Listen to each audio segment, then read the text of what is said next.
Welcome you all. Welcome to our legislative committee meeting for January. We've got a lot to talk about, so I'll start us off. I'll welcome everybody, and then I have a few agenda items. Hopefully you can see my screen. And then Miss Susan Boatwright has some things to share with us, and then Miss Gretchen will close us up and lead us into discussion for any questions, comments, or feedback. So I know that the last time we met, we had said that we would send an invitation out to the winter conference in a couple of weeks. Well, a lot has changed since then. And so you've noticed you haven't gotten a conference registration email yet. So GSRA is provides the most funding for our legislative receptions, and we just partner with them. Well, this year, a lot of the retirees, they just made a decision collectively for that organization that they would not fund the legislative reception this year. So GPHSA, we don't have the funding to do the whole thing.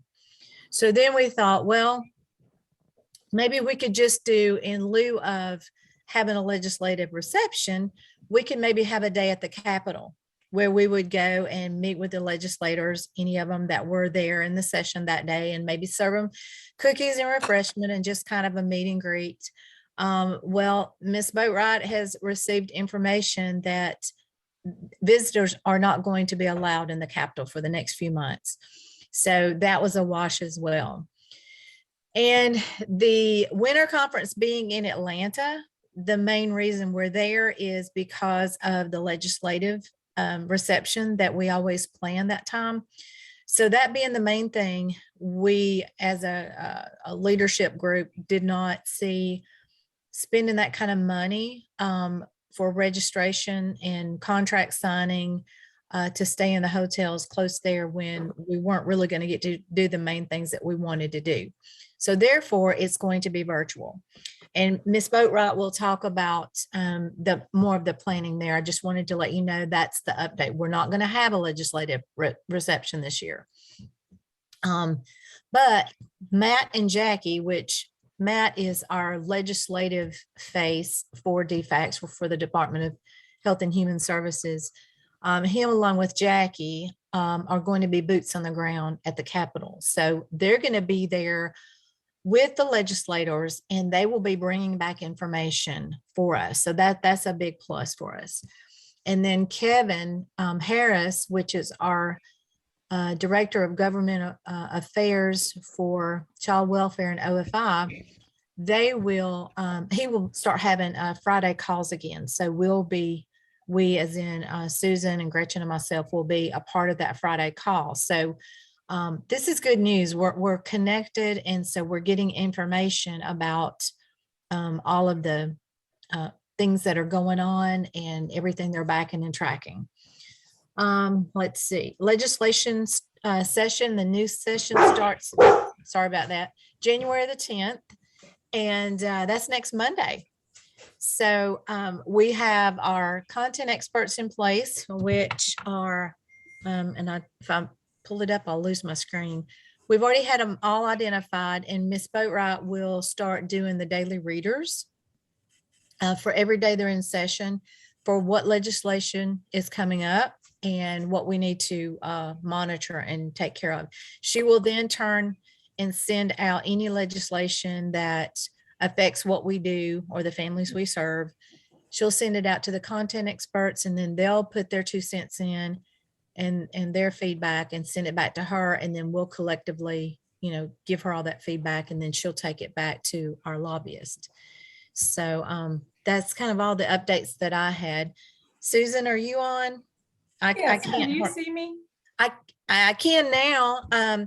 It's hard when you're sharing your screen and you're trying to see who I was on. It's kind of very difficult. So I'm going to mute my line and let you take it off. Okay. So thank you, Vicki. Yes, the the way it is looking, now this is just hearsay at this point in time, so I don't know that this will pan out, but I did hear this yesterday, that, of course, the session starts on Monday, and that they'll get things going. I think we can expect the state of the state address to be on Thursday. I believe that is right. And so the session will officially start on Monday. We may not see very much coming through next week. It may take a week to get, I've got to go in and look to see if there were any things that were pre-filed. I haven't done that yet in the last few weeks. I looked a while back and there was not very much. I think we can take from the state of the state what the governor's priorities are.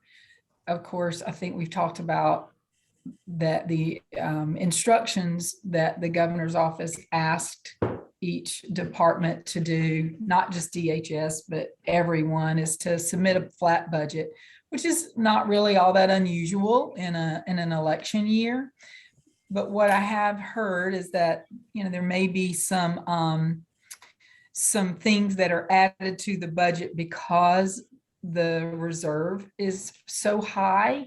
I don't know that we would be looking for anything that would be a regular cost adjustment, but there may be something kind of like that happened last year with some additional funding allocated for staff.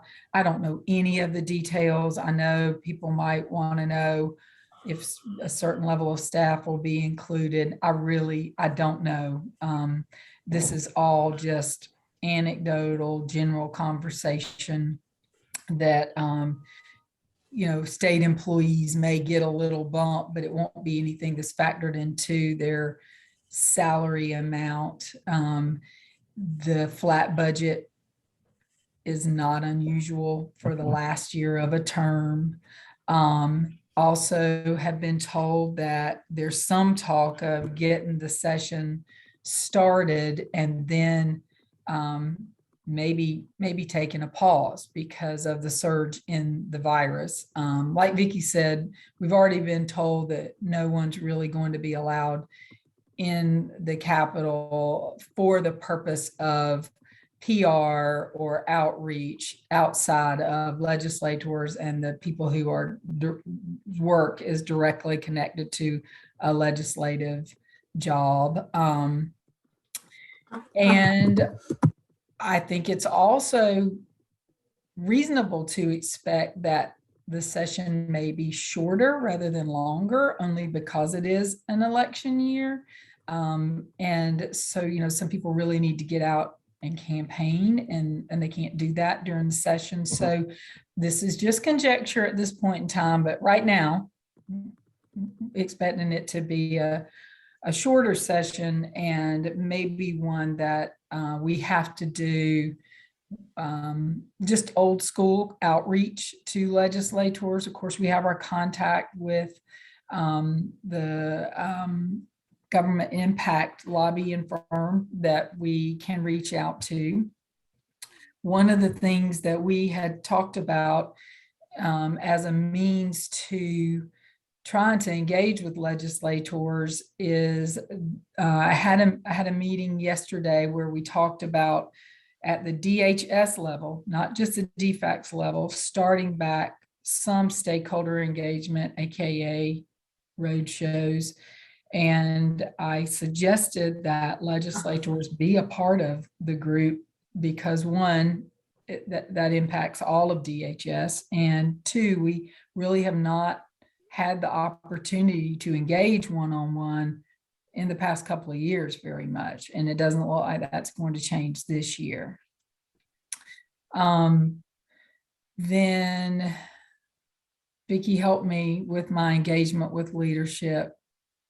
I know we talked about this last week and I'm blanking on what. It's where we wanted to be more connected to our leadership and hear more information and Yes. just the differences in personalities and all that, and information that we're gathering as far as to support our salary adjustment needs and things like that. So, with the new structure, it's taking a minute to figure out who your first line of contact is, and then where do you go with getting information and sharing information and creating these feedback loops. I did, like I said, had a meeting with the external engagement folks yesterday. Oh, I'm so sorry. I've done something to my back and I have this heating pad on it and I'm shifting around. So please forgive me for being so wiggly. But I'm trying to get this pressure to lay off. Anyway, I did hear some talk yesterday where this is something that that Lamarva's section with I guess basically internal and external engagement want to get some things started back to allow for feedback. Certainly, we're all lucky that we have Mary and John and some other leaders that we've known for quite some time and that we have relationships with, and they're always willing to talk about different things that come up. They've been very good to me and I appreciate that. And I've shared some things with them. For the most part, I think we're all on the same page. I think it's just important that we are reassured that we're getting information, especially employees, but I feel like GPHSA can advocate for that if we feel that we're not getting the same level of information or the employees are not that they once were. And so I've talked with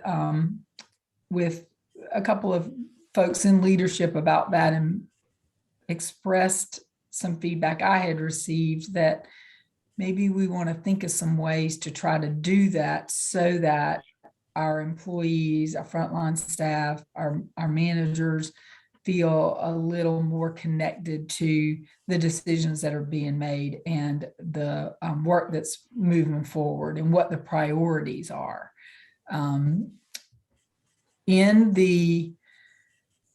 But in the board meetings for both DFACS and DHS, there will be a review of the budget. So the overall DHS budget, to which DFACS budget is a part of, and then separately just for DFACS, the DFACS board meeting. And I'm interested to hear the review of the budget because I think you also have the opportunity to hear the priorities and what we are in need of moving forward. And so the DFACS board meeting is next week, and I believe the DHS board meeting is not till the 1st of February. I have the date written down. So I'll keep you updated on impressions of that. I'm going to try not to have too much of an opinion, but just, the facts that I'm seeing. But that would be part of the information that will be shared with you all.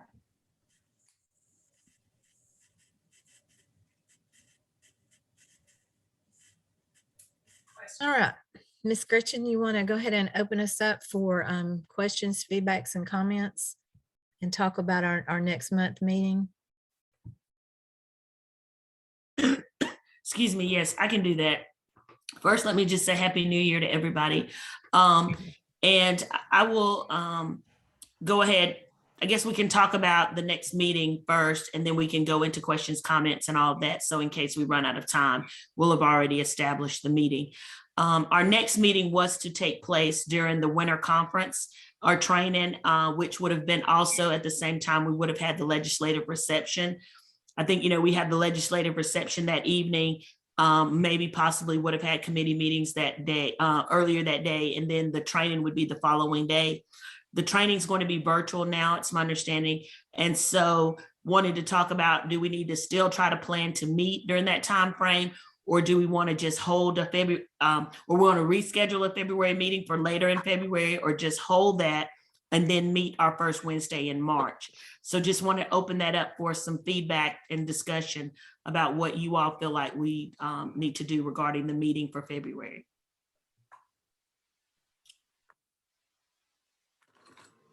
I can't see who all's on the thing, so let me try to change my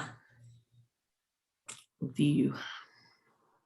Okay, for the dates that were scheduled for the winter meeting, we're looking to try to do the virtual training from 10 to noon on the 3rd. We'd probably do the board meeting from 10 to noon on the 2nd. So there's time in the afternoon of both of those days in case you were holding those days to have a meeting. It would just be, just be virtual for any of the committees. Well, I mean, I was going to put a thought out. So if we weren't having the legislative reception, then I think just in the essence of time, maybe if the training is only going to be half a day, like you said, or the virtual training, maybe to occupy that time since people are already going to take that day, maybe we look at doing a committee meeting on that day so that kind of fills that day or whatever, versus trying to reschedule a time later in February because it's already a shorter month. Or just skip it and then go into March. But I think given that the session is starting next week and we want to kind of make sure we stay on top of that, it probably would be better to have a meeting in February and not skip to March, because that would be a lot of catching up to do, but to just go ahead and stick with the plan and just hold that meeting during the same time just to fill that day in. That would be my recommendation, suggestion, but certainly I welcome others. I agree too. And there's the only thing that we would have to be aware of is staggering committee meetings so that those that are on multiple committees that may have a meeting, that they don't have to pick and choose which ones they want to miss or attend, that they have the opportunity. And maybe we open up that afternoon for committee meeting slots. I don't know, but yeah, I do agree that we need to stay on a consistent basis. And there may be legislation that's been filed that we do need to talk about, or we do need to be made aware of. So I would agree with that, Gretchen. How about anybody else want to jump in there? And somebody's got something going on in the chat. Let me look. I would agree. Having a committee meeting sounds like a good idea to stay in touch. That was Janice Tidwell. Okay, and Andrew agrees. Hey, All right, does Happy New anybody Year. disagree? Happy New Year. I don't disagree. First of all, I want to commend y'all for not pushing through your scheduling like an in-person, because it's the timing is not right to do that. As evidenced clearly with the last couple of weeks, especially last week and this week with the COVID notifications that I'm having to send up from our regional staff, and it's just the timing's not good. And I think we've showcased very effectively how well we can operate virtually, and how it's a little bit easier. And clearly we would like to rub elbows with people, but we need to do that when it's safe. And I like the idea that you mentioned, Vicki, about having maybe leaving the afternoon open for committees. And I agree with everybody about continuing to plan to meet. There's going to be a lot. I think there's going to be a lot to talk about. So just wanted to come off and share that. Thank you. That's good information. Holly, you have something you want to say?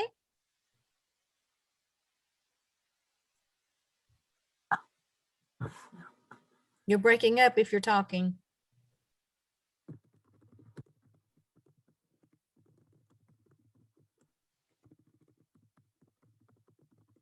All right, anybody else? Susan, what are your thoughts about keeping an afternoon open maybe for committee meetings? Are you okay with that? Definitely. Yes, I would. Especially this committee. I think it's a good idea. I agree with everyone else, because I remember last year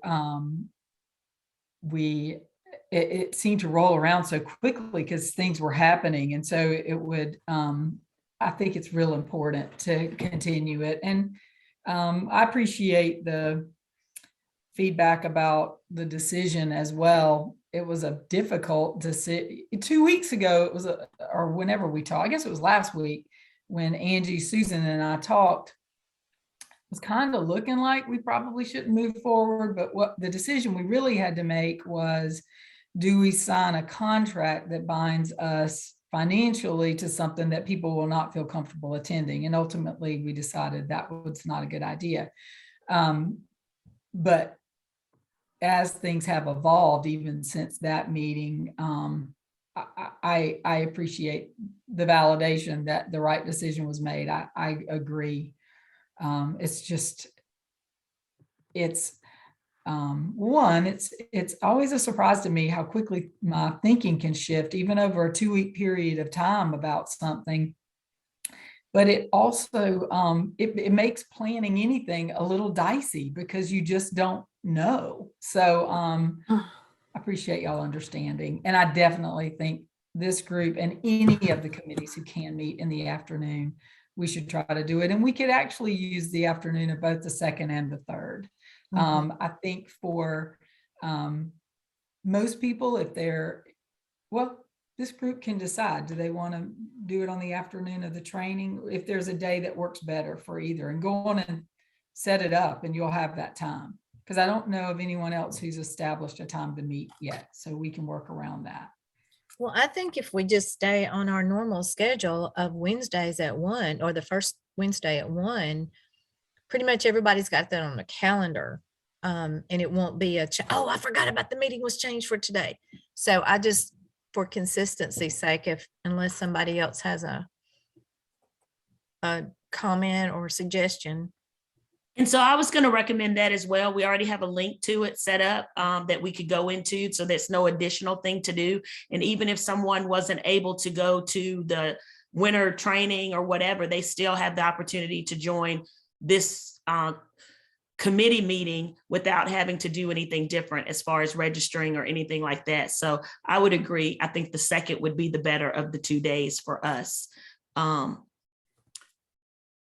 So it sounds like, then I guess I'll just kind of wrap up. So it sounds like if you feel like the third is better, then please just send us your feedback or whatever via email or something. But for right now, we're looking at trying to do a meeting, another committee meeting, the afternoon of the 2nd. Understanding that the winter training will be virtual. And then I'm assuming there's going to be some registration information coming out shortly about that. Would that be correct? Some registration about the winter, is it already out? And maybe I no, missed it's it. not. Okay. One of the things we wanted to talk to this committee first before we put anything out, because it impacts this group more than anyone to not have the legislative reception. So basically it would be Zoom links that we would share, which this one is already shared for the committee meeting, but the training, I think UGA is going to do some training for us on the 3rd. And so we would share that link as well as the link to the board meeting pretty soon. Okay. We want to get a message out this week to let everyone know that the in-person conference is not going to happen, but we didn't want to put that out without first talking to this group to let you all know first. Right. Okay. All right. Well, thanks for that. And I guess then just to kind of move into the, thank you, Vicki, for the email, putting that up. So does anybody have any questions, concerns about the information that you've heard from either Vicki or Susan? Or just in general, any other questions or concerns about the committee or what the focus is, or just some ideas that you may have? Now would be the time for us to hear those. Hey, Gretchen, this is Susan Cooper. Hey, Susan. I know we talked about personal stories to give to the legislators about people and how, pay has affected them. And I've gathered some from my county. So what do we need to do with those? Forward them to Susan. It's boatright.susan@gmail.com. And I can put that in the chat. Okay. Or the GPHSA mail at GPHSA, that comes directly to me as well. Right. Okay, all right, thank you. Thank you for bringing that up, Susan, because that was something that was kind of hanging out there that we were going to follow up on. And we did have an opportunity to speak with Susan, I'll mispronounce his name. And I think it's the two people Vicki has mentioned in her little intro when she said they're going to hit the ground running or whatever with the session starting up. So we were able to kind of speak briefly with them to kind of get, and I let them get an understanding of what we're doing because they're new to the scene. And then as well as, you know, Wayne not being with us this time. So that's a little bit new for us. And hopefully it'll be a good partnership, but they were interested in getting those kind of that feedback from the field on the impact and those anecdotal stories. So they were open to receiving those. So I think getting those to Susan would be great.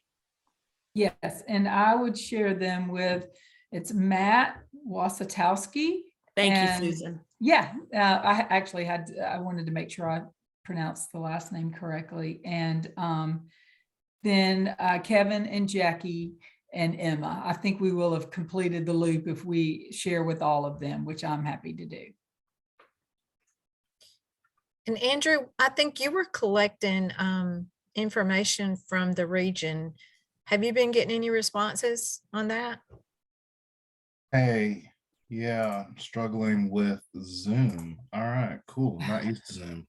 Yes, I know, did but- get 2 responses from 2 of our county directors. I asked for a good little breakdown of kind of the issues with hiring, because that seems to be where we're just kind of treading water barely and kind of going under.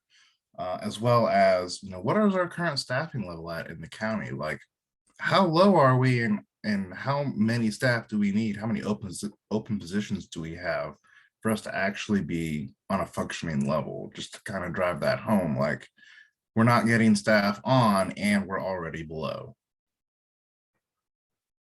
Okay. And what region is that? I'm sorry. Are you in region 3? Okay.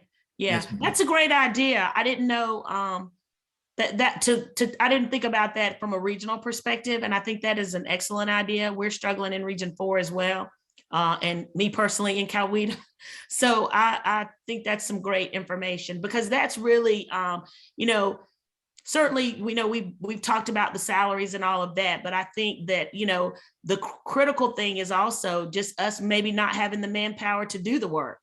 And that would be even more of a crisis. So I think that's an excellent point and perspective to provide to them. Thank you. I think those 2 things are kind of the snake eating its tail. We don't have the Right. staff because we don't have the salary. Absolutely. Absolutely. Thank you And for so that. Andrew is our C3 coordinator for our region. So he has a very good relationship with all the county directors, and, you know, with all the CQI and things we've been doing, he is a good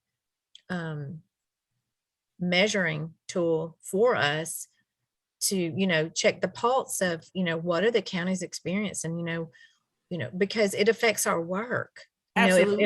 if our scores are going down and children and families and parents aren't getting served, you know, it all rolls back to staff issues. It's like you can only put so many hours work in a day, Yep. and it's just not getting done. So Andrew and all the C3 coordinators really that's got CQI or contacts within their region are great measuring tools. I guess I don't really know another way to assess Right. And I think what you're saying is the health great. of the region. You know, what's this Right. region look like? You know, are we falling apart? Are we, you know, treading water? Are we going underwater? What's the deal? We all know there's issues, but if we have that backup, that you know, the evidence, the things that say here's what you're looking at, this is the truth, this is what we're going through, this is what's happening, and it's affecting us, you know, serving our families, because legislators want to know we're doing our job, right? That our families are being taken care of. Well, they have skin in this game, you know, because families are going to say, look, I'm not being taken care of. And they're looking to us, well, why not? Well, you know, we need your help. Right. You know, for this to get better, this is what's going to happen. And we Right. just see case after case after case. And I emailed you one today, Susan. I don't know if you've had a chance to read it yet. They had 5 people applied for a position, a case manager position. 4 of them declined the interview because of the salary right off the get-go. So, I mean, it's like you just can't, you can't, you know, get good qualified people. You can't attract anybody. It's not attractive. The package we have is not attractive.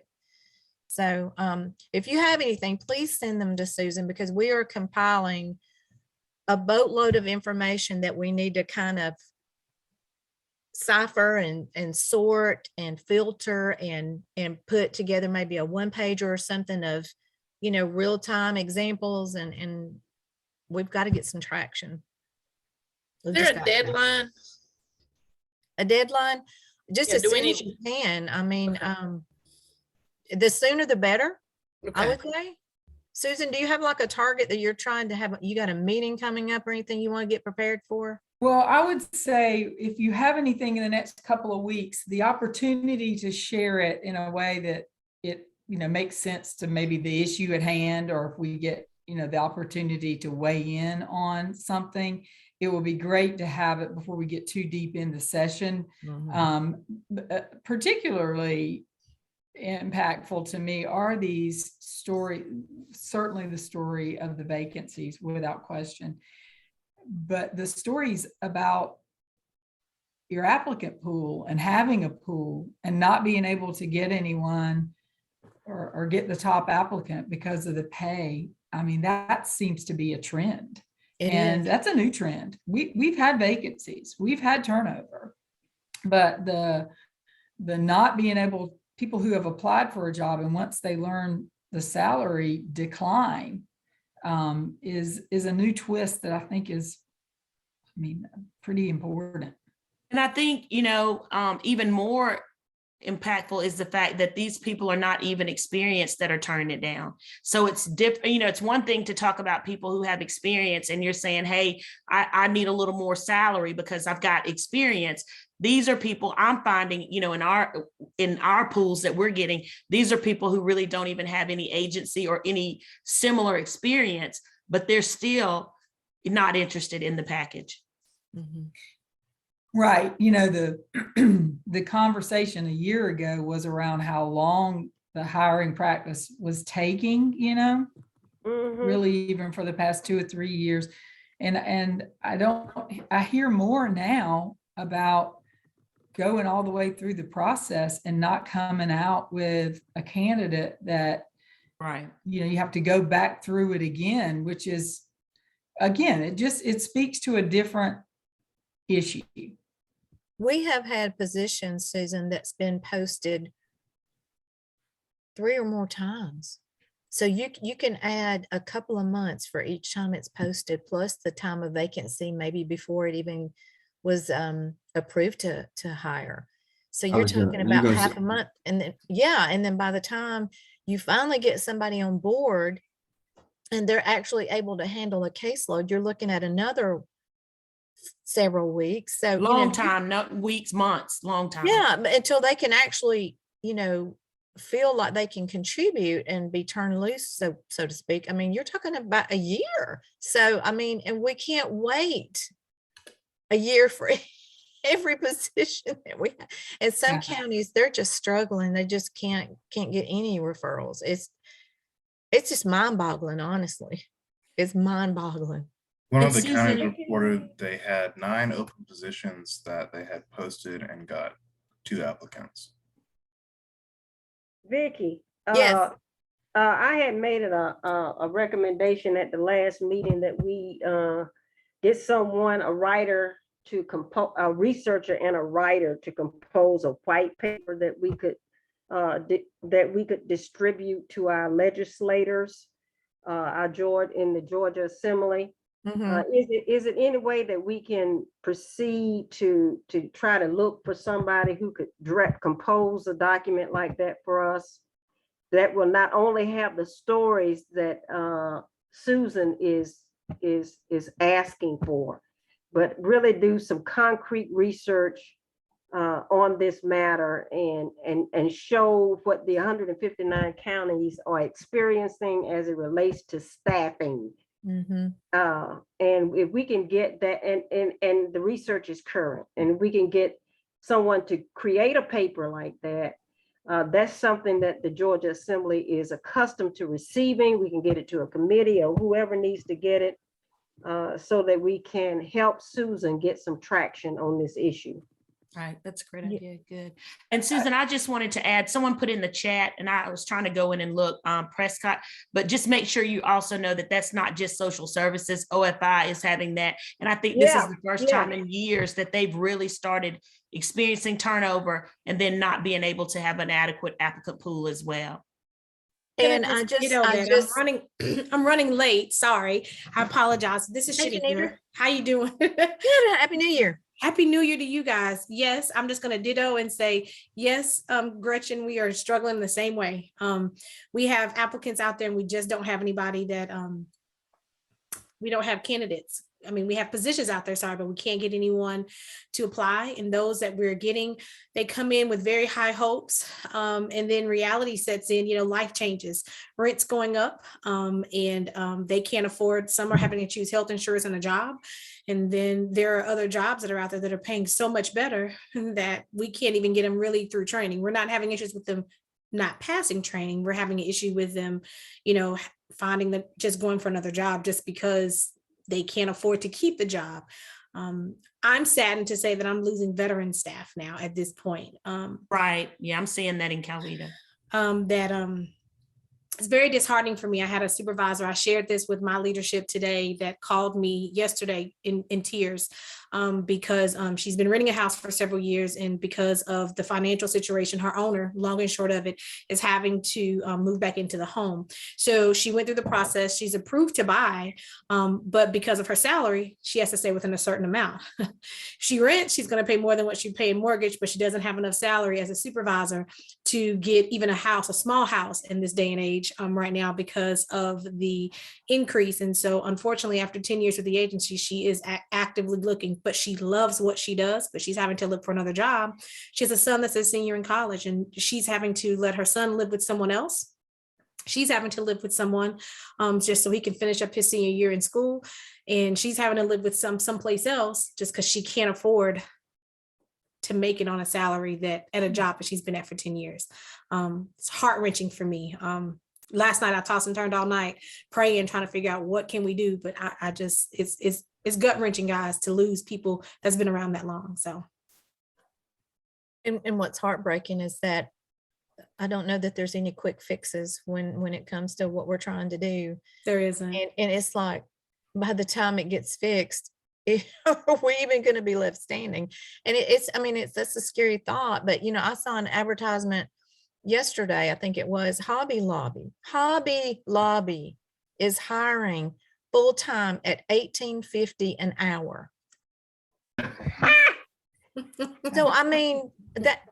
And this is why I'm saying, Vicki, we need the white paper, because we can highlight the fact that you have Amazon, Walmart, and all these other places that are hiring clerical staff, and we're asking, these are the responsibilities, this is the scope of work of what we're asking for CPS OFI staff, and this is what we're paying, and get that to the Georgia Assembly. Can we pay for that? Do we have a budget to make that happen? I think now, Susan, correct me if I'm wrong, but I think your kind of mindset around trying to get these anecdotal and all these pieces of information so that we have a connection with Matt and Jackie and Kevin and Emily, that we do get something in writing that has a similarity effect of a white paper that has the data, the facts. These are the facts. These are the facts. This is the data. And we are bleeding. Every moment you wait, we're bleeding out. We're bleeding out. So, and I know that Susan wants to get more back to the old fashioned, trying to not lobby, but just advocate ourselves. Like when the road shows, are in your town or a county that's close to you.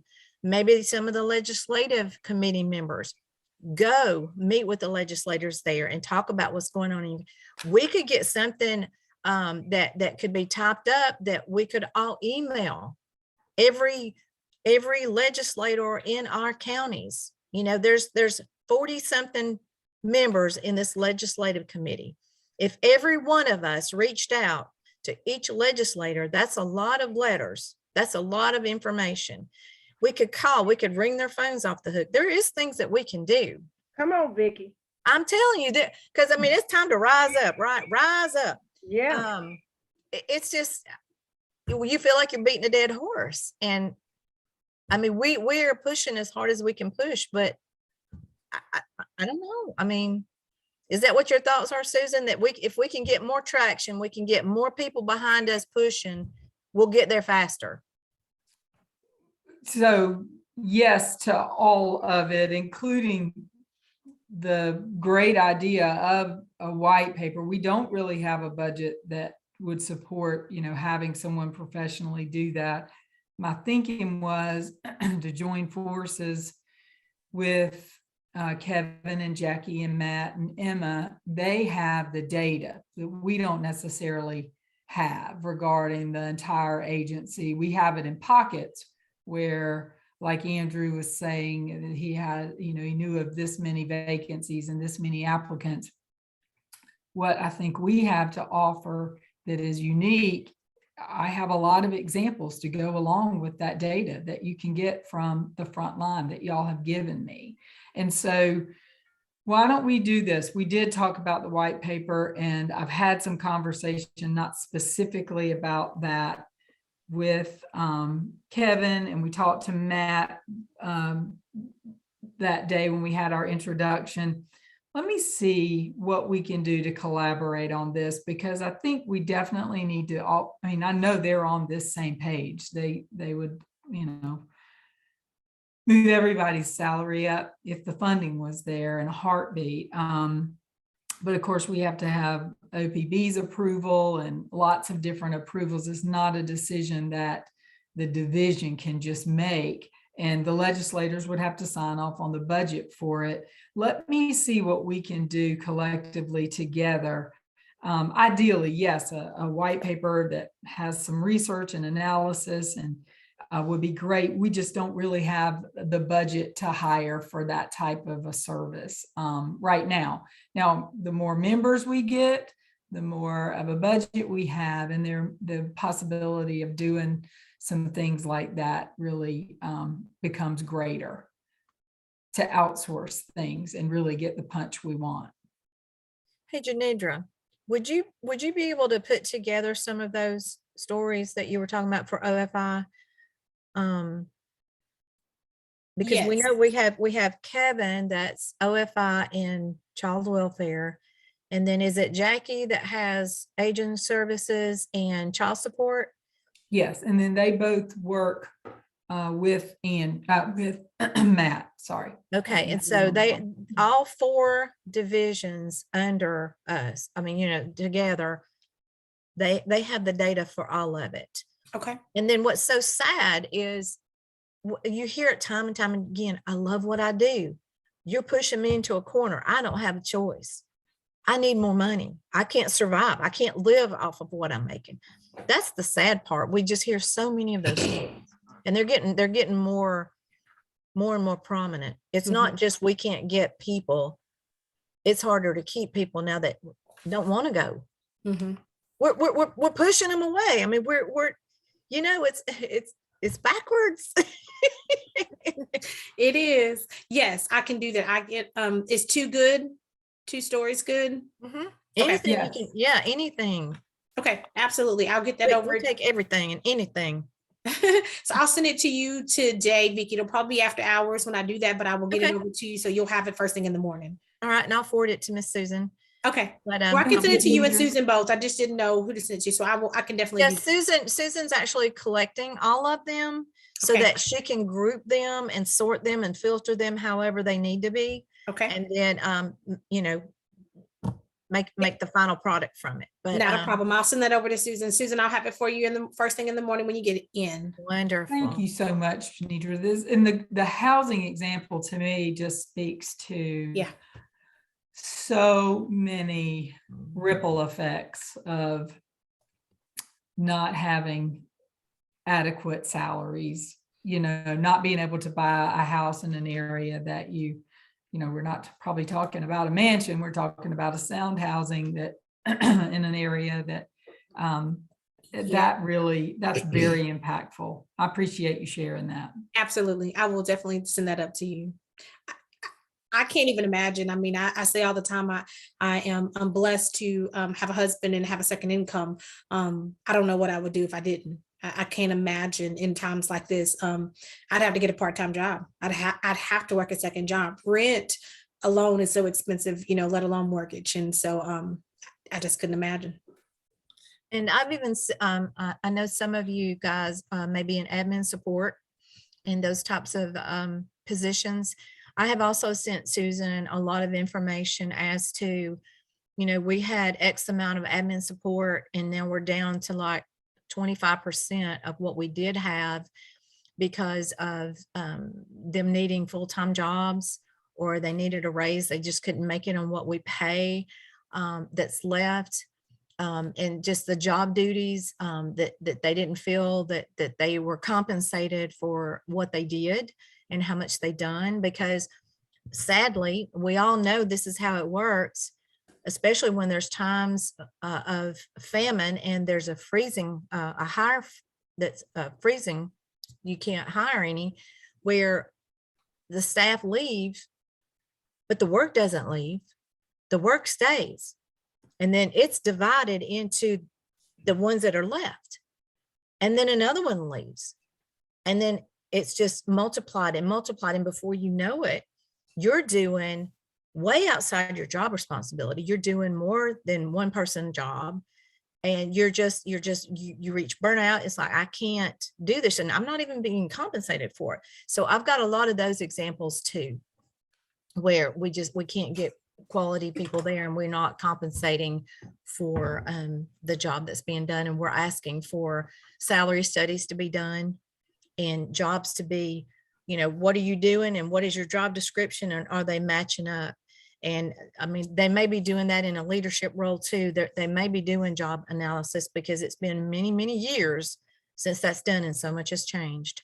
So, well, and I think just to piggyback on that, unfortunately, when you have to make a choice on if you're going to hire a case manager or a support staff person, we're not getting support staff people. I mean, and I think we should not have to make a choice. There should be a funding stream allowing us to hire for both because they go hand in hand. And the more support that case management staff person has, the more likely we are to retain them as well. So I think, that needs to be included because it's not even about trying to find people. I haven't seen us be able to even hire for support people when they leave. Yeah, right. You're right. It has to be Well, I will tell you that we have an open stream for admin support guys for OFI. We've got to get these lobbies, serviced and things like that. And I have one county within my area alone. I have 0 candidates. I have 0 positions. Before the holidays, myself, excuse me, and my admin and my supervisors, we're rotating just so we can keep the mail going in that particular county so that we can get going. And the push is let's open the lobbies. And I'm like, I have nobody to work the lobbies. I have nobody to service what you need from us. Cause we don't have, we can't get candidates for admin. So Janidra, let me ask you a question. So we had a county director summit in December and Commissioner Brose was a part of that. So a question, somebody did make a comment and they were saying that a lot of that, in addition to, everybody having a hard time finding an applicant pool, but some of that was the requirement, because are you talking about the people who have to have a qualifying child that helps them like be TANF eligible? Are those the lobby staff that you're trying to find? Because somebody made a comment about free, like if there was a way to eliminate, I guess, that criteria, then maybe we would have a little bit more of a pool. So is that the population of people that you're talking about? Whereas what we're talking about in services would be just general support staff with no, stipulation as far as qualifying based on, their TANF eligibility. Yes, we have two different options. We do have that option that means they have to meet a certain criteria just because of who we are in this agency. We do have certain families and populations that we have to try to service to ensure that we're keeping the workforce going. So we have that. We also have some that have no stipulation at all. It's just the salary. I mean, when you talk about getting an admin support and you want them to come into the office every day and work, and everyone else is working from home and they're getting paid, $22,000 when they can go and make more than that, just part-time work and get a sign-on bonus at McDonald's, they're going to choose the McDonald's over the 22,000 that they're going to get with us, because by the time you take insurance out of that $22,000 or $23,000, it leaves nothing, So, Right, but yeah. to answer your question, Gretchen, we do have both. Okay, right. So I think we need to make sure we indicate that it's still, even when we've got situations that can help people get back or get to work or start working with that, work for whatever program, we can't even get people there because, and also I think we're finding this more and more too, childcare, it's also going up, salaries are not, and people just can't afford to put their children in childcare and work. So there's a lot of reasons out there. Hey guys, can you hear me? Mhm. Yes. Okay, so this is Jennifer, and I just wanted to maybe make a comment following up about what she said about $22,000 a year. So yeah, that's not a lot of money. And just to put it a little bit in perspective, that comes down to $10.58 an hour. $22,000 is $10.58 an hour. So you're never going to find candidates that are going to stay or even want to do a good job for $10.58 an hour when they can go somewhere else and have a much easier job, not having to worry about all the ifs and ands that we have to worry about, and start out making $15 an hour. My 24-year-old daughter started a job in October and she makes $15 an hour. Just starting out. So I don't know. I just don't feel like you're ever going to find quality candidates for admin support if you're paying $22,000 a year. You're not. Yeah, you're absolutely right. And thank you for that perspective. I think that's what we probably need to give it based on the hour rate, because a lot of people can respond to that more so than a salary, because, even kids out of high school are not going to take a $10 an hour job. So thank you. And something else that we're doing in Region 3 is we have a lot of admin support. And, we're all looking at, I would love to see admin support have a career path model. It's like, there are some that do want to make a career out of this. It's not just a stopping place. And it's like they have nothing to look forward to. They have nothing to look to work their way up and get, a higher position. It's like we're a case manager, they come in as a case manager 1, they can promote to a 2 and a 3 and a supervisor and an administrator and a county director and then a regional director. The options are just endless. But when you have someone in an admin support role, they're just as important as getting the work done. They just they play a different position, but they're still helping get the work done. And they're helping the case managers to be able to get out in the field and be with the families rather than be stuck doing administrative work, like not just filing, but doing clear searches, doing collaterals, doing, all these things. So we're having a meeting this month. I think it's on the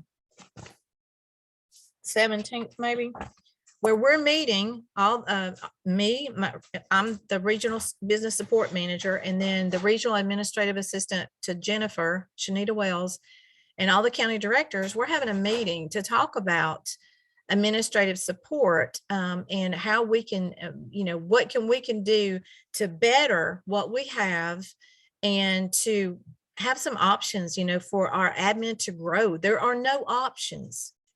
and people want to grow. Sometimes people want to stay where they're at and they just want to process. They just want to be in a competitive, or not a competitive, just a repetitive, not competitive, but repetitive, just where they just day in, day out, they do the same thing. Others want to grow. Others want to learn more. They want to move up. They want to make more. They want to have more opportunities, more leadership opportunities. There are none for admin. So that's something that we're pushing as well. If I can add to that, Vicki, I'm gonna Sure. jump in on this and then I'm gonna be quiet. No, you don't be quiet.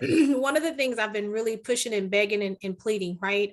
Anytime I can get an opportunity to share, is that when we talk about what we can do to help with the career ladder and career path, if I can't build on my skills and I don't have an opportunity to go, even if we had tuition reimbursement to go and take a class, to say, I want to go and take an advanced Microsoft Excel class. While we do offer some of those services here in the agency, they're doing normal business hours. Mhm. If I had tuition reimbursement where I could go to the local college and take a class and learn something to build on my skill set to be able to promote, then I would be able to do that. But unfortunately, we don't have those.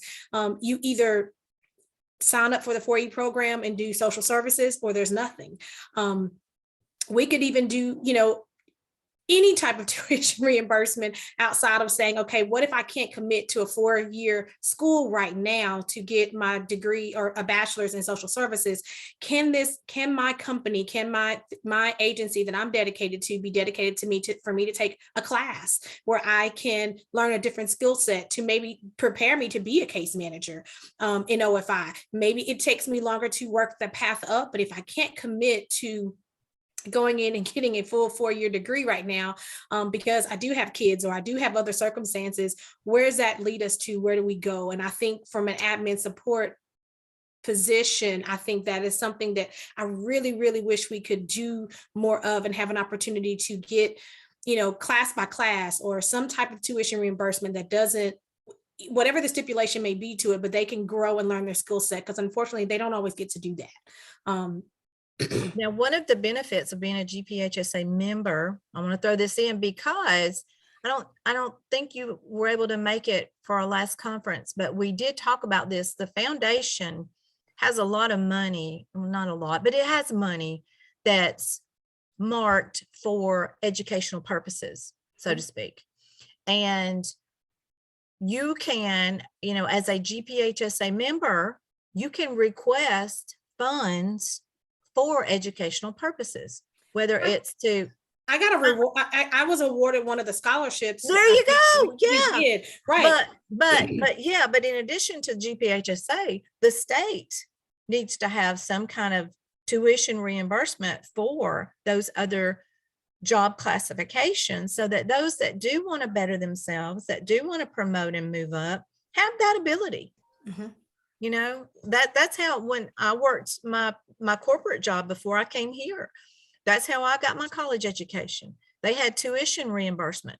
And I knew that if I wanted to move up, I had to have a degree. So I used their college tuition reimbursement program for books. They gave me an allowance for books, and then they paid so much on my tuition. That's how I got my college degree. And then I was able to be promoted. So we need tools and resources like that for us. And I think you're going to attract a whole lot more, because you're going to have a better package, to present to an applicant. Oh, look what we've got. We've got this, and this, and this. But I yeah, just wanted to add right quick, this does not really speak to what the division is doing, but we did just revamp the bylaws for the foundation and the Constitution. The updates will be put in front of the board in February at the board meeting. But essentially, we are doing away with scholarships and loans and move into a grant process. And the purpose is it's for any position. It does not have to be academic learning, but if you wanted to attend a conference or you wanted to take that Microsoft Office class at the technical college, that sort of, all of those would be available for a grant for any GPHSA member. It does not, of course, like I said, speak to every employee, but it would be, it's some of the work we're doing to make the foundation's investment in staff a little more relevant and a little more accessible to everyone, and not just people who want to get an MSW. Nothing wrong with that, but there are some resources already for our MSW students. So look for some information in mid-February or so, hopefully, if the board approves the changes that we've made. Yes, we are on a roll. I'm seeing people say got to log off, and I was like, it's not 2 o'clock, but it is. It is. And let me read a couple of comments in the comment section. There's also very few benefits for veteran staff in terms of pay as well. If we could reward our veteran staff in some way, that would be helpful to retain staff, as we lose a lot of staff for better paying jobs. And then Ms. Beasley says, great meeting, everyone. I absolutely appreciate the passion and creative thinking of this group. And then Danny Knuckles got to jump off. Happy New Year. And then Gretchen. Got to jump off again. I All got to right. jump off too. All right. But yeah, Happy New Year. if you don't mind closing up, but I was just saying this has been an excellent meeting. Definitely a reason why we need to meet again in February, because we've got a lot of things going on. We want to keep the momentum going. And I appreciate you all. Happy New Year again.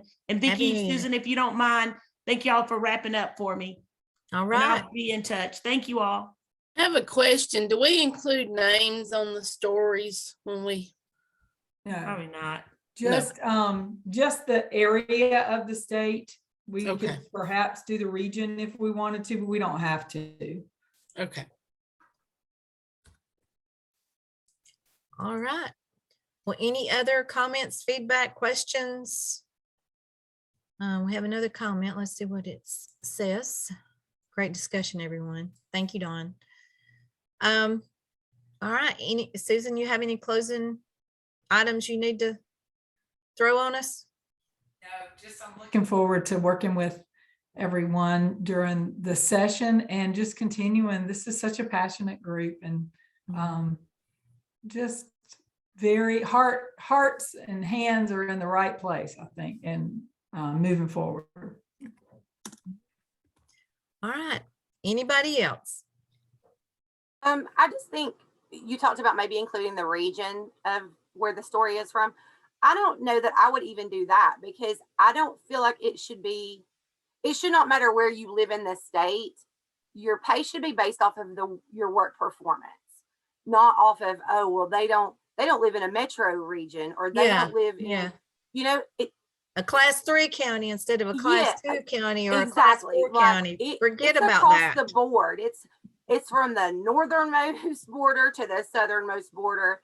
They need to improve it everywhere. So I just don't know if I would include a section of where it is from. They need to understand that these stories are from all over the state of Georgia, all 159 counties. I get that. The thinking around including an area was, if we had the opportunity to speak with a legislative group in Northwest Georgia, we could say, yes, we have, this is happening right here in this area. Of course, we probably know it's happening everywhere. So that was the only reason. But if y'all are more comfortable not putting a location, I'm good with that as well. Yes, we'll be more effective because no matter which legislator we talk to, this is happening in their area. Mm-hmm. Yep. And we need them all for us. Instead of this legislator like, well, it's not a problem in our area, so I can't go along with it. Well, and I also believe too that we should not have to bring to their attention that places like Amazon and Walmart and even McDonald's are offering on signing bonuses and paying $15 to $18 an hour. They should see that in their own community, because it's everywhere. I've been in different counties in different regions of the state of Georgia recently, just traveling from one place to another. There are literally signs all down the highway with different, even private companies. I'm not talking about just fast food restaurants and things like that. Every gas station, everywhere is starting at a higher wage because they cannot find people to work. And you're never going to get them if you're paying people $10.58 an hour. That's just my pet peeve. So anyway. We agree. You are right. All right. Anybody else? I don't want to cut anybody short or not let you speak, because this is the platform to do it. It's a safe place. So, well, thank y'all so much for taking an hour and 6 minutes out of your busy day to be with us. But our work is important. We've got a lot of work ahead of us.